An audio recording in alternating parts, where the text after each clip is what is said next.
On a le genre Entamoeba avec l'espèce Histolytica histolytica qui est le seul agent pathogène.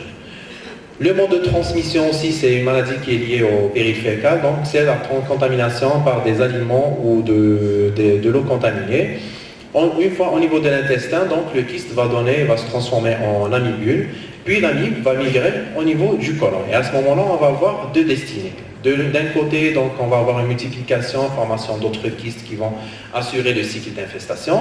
Et de l'autre versant, on va avoir transformation en Entamoeba histolytica qui va envahir la muqueuse colique à l'origine justement de ces ulcérations et secondairement peut envahir le foie, le poumon ou le cerveau via la circulation sanguine.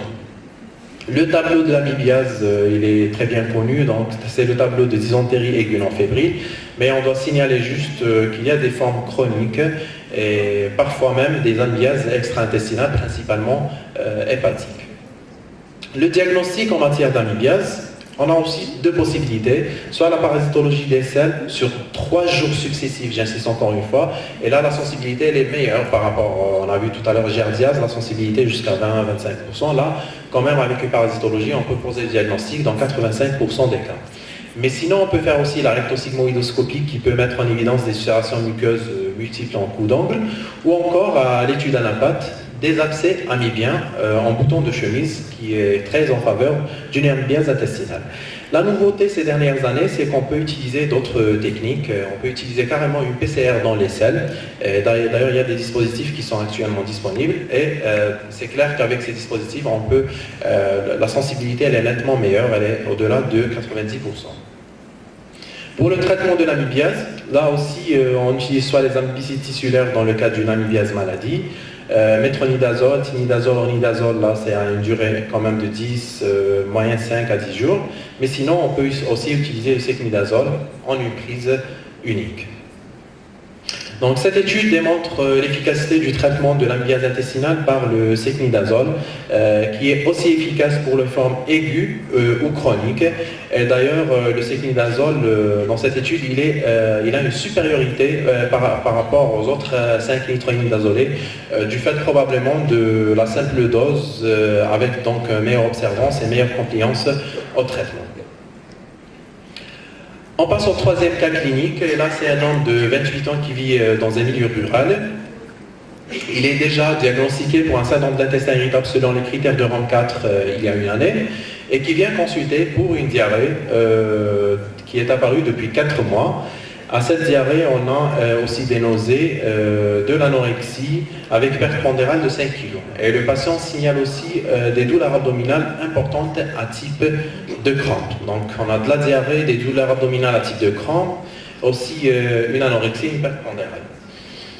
Donc, à votre avis, comment vous allez procéder avec ce patient? Donc, vous allez juste traiter un syndrome d'intestin irritable, vous allez considérer sa diarrhée comme un sous-type syndrome d'intestin irritable avec diarrhée, et vous allez considérer le traitement tel qu'il est.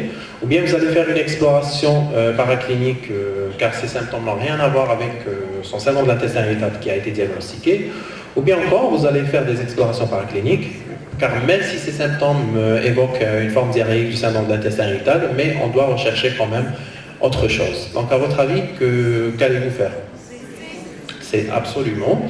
Donc on doit quand même rechercher d'autres associations, c'est-à-dire même si on a un syndrome de l'intestin irritable, et là ils sont justifiés justement par toutes ces indications qui motivent l'exploration de toutes les pathologies fonctionnelles digestives ont été déjà vues par Dr Bougadoura. Notre patient a une diarrhée chronique, il a un amaigrissement, donc 2 signes qui justifient l'exploration. Donc on a exploré notre patient, on a fait une sérologie cœliaque, elle était négative, une coloscopie sans particularité, avec biopsie aussi, et la parasitologie des selles qui a mis en évidence une forme vacuolaire d'un parasite particulier qui est le Blastocystis hominis. Alors le patient, il remet en question le diagnostic initial de syndrome d'intestin irritable, il voudrait avoir des précisions. Alors qu'est-ce que vous allez lui dire? Vous allez dire que la blastocystose explique tout le tableau et donc on s'est trompé peut-être au départ par rapport au syndrome d'intestin irritable.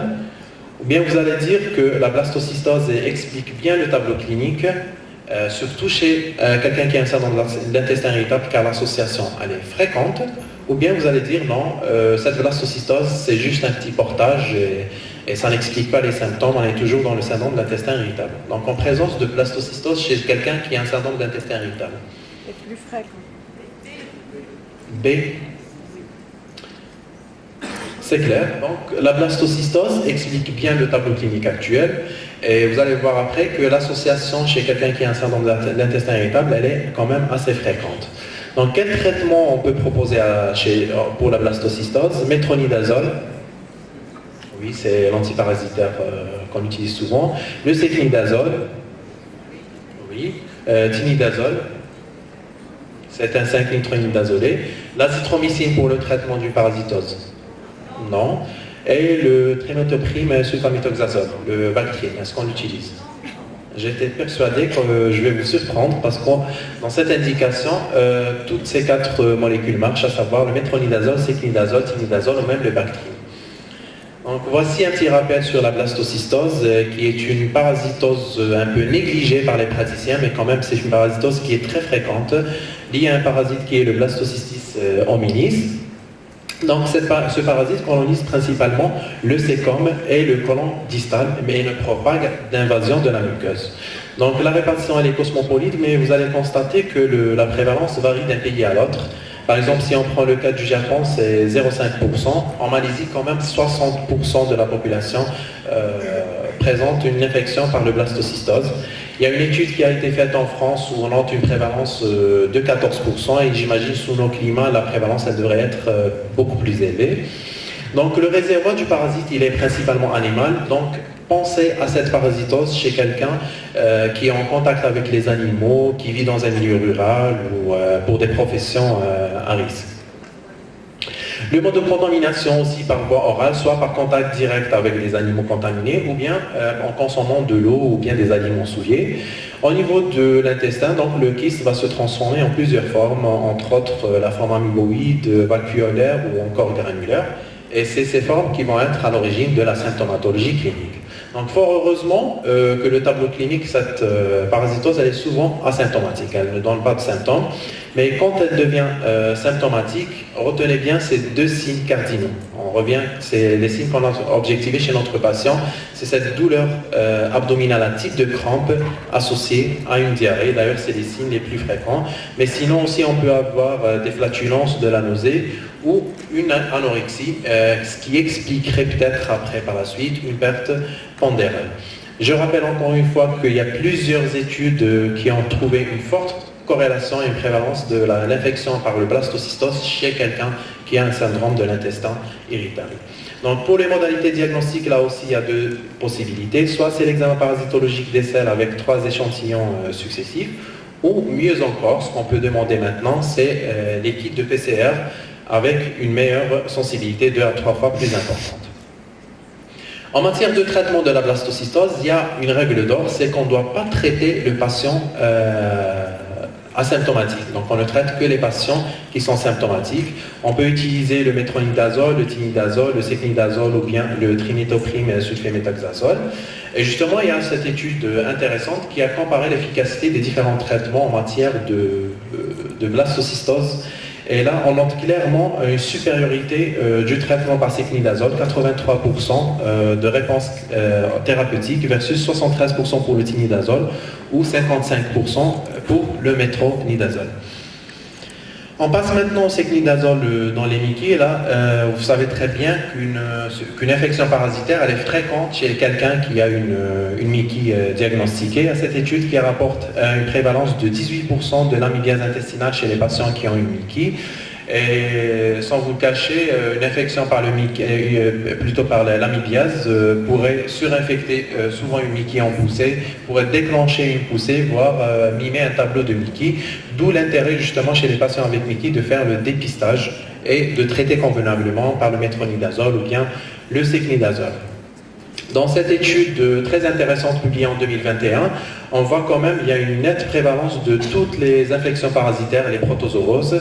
Et là, dans cette étude chez les patients avec RCH, l'infection par Giardia chez 28% des patients a été notée, blastocystose chez 27% des patients. C'est pour vous dire que les infections parasitaires sont très fréquentes chez les patients qui ont des MICI, donc pensez souvent à les rechercher et à les traiter. On terminera par l'indication du sécnidazole au cours de l'HP. Là, je vais pas trop m'attarder là-dessus, ça a été très bien détaillé par le professeur Bougela. Donc pour l'HP, la prévalence mondiale, vous savez très bien qu'elle dépasse les 50%, c'est une infection cosmopolite. Il y a quelques études qui ont essayé d'étudier la prévalence en Algérie, des études algéroises en 2016-2017 qui ont rapporté des taux de prévalence de 47 et de 57%. Notre étude faite à Constantine, publiée en 2019, on a noté un taux de prévalence quand même de 63%. Je ne vais pas m'attarder sur l'histoire naturelle qui a été très bien détaillée, ni sur les traitements. Vous connaissez très bien les traitements de première et deuxième ligne sur l'MH6-5. Je vais juste insister sur la résistance. Donc, je vais rebondir encore une fois sur cette histoire de résistance. Là, c'est une étude qui montre quand même que le taux de résistance au métronidazole peut s'élever jusqu'à 47%. Notre étude faite à Constantine en 2019, donc on a mis en évidence une résistance à la clarithromycine de l'ordre de 18%. Celle au fluoroquinolone, elle est de l'ordre de 6%. Donc justement, on doit penser à plusieurs stratégies pour pallier à cette résistance. Là, c'est des études qui ont inclus le sécnidazole plutôt dans le traitement de l'éradication de l'HP.